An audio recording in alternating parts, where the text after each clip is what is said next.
को तरस जाओगे। तुम मेरे बाद मोहब्बत को तरस जाओगे। तुम मेरे बाद मोहब्बत को तरस जाओगे। तुम मेरे बाद मोहब्बत को तरस जाओगे। अजनबी शहर है, अजनबी शहर है, चाहत को तरस जाओगे। तुम मेरे बाद मोहब्बत को तरस जाओगे।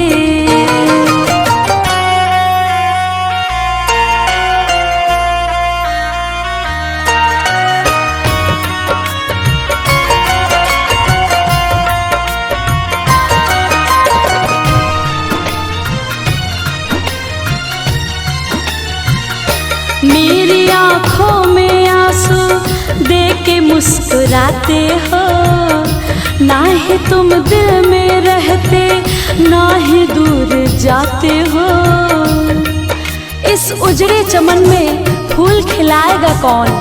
हमारे बाद तुम्हें इतना याद आएगा कौन?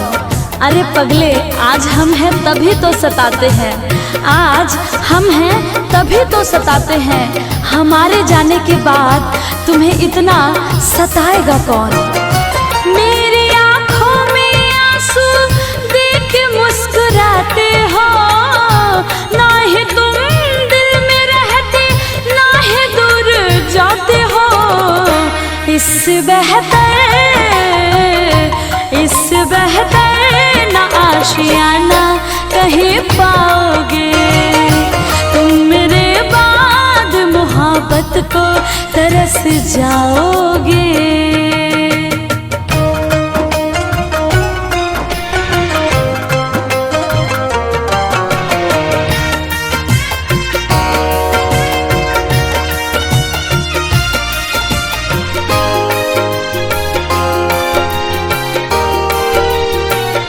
मैंने दिल तुझको दिया, ये खता हमारी है। मुझको तो तुझसे इश्क करने की बीमारी है। दिल लगाकर दिल दुखाया नहीं करते, हंसते हुए चेहरे को रुलाया नहीं करते।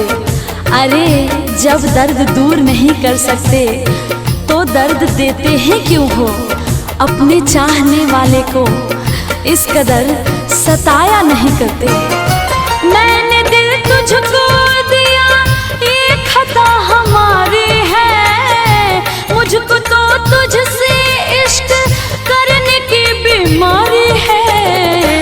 यार तो पाओगे, यार तो पाओगे, ये प्यार कहाँ पाओगे? तुम मेरे बाद मोहब्बत को तरस जाओगे।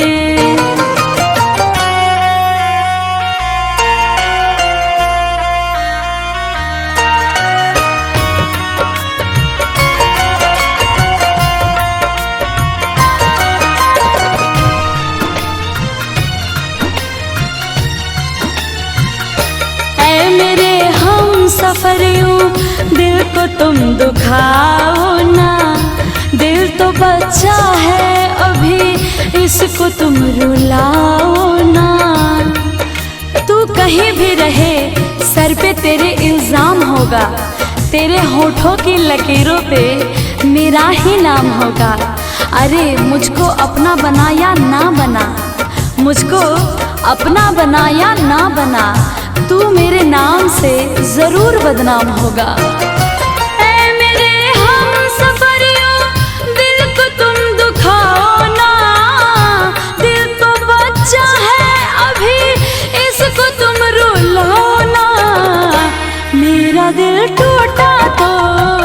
मेरा दिल टूटा तो पंकज संभलना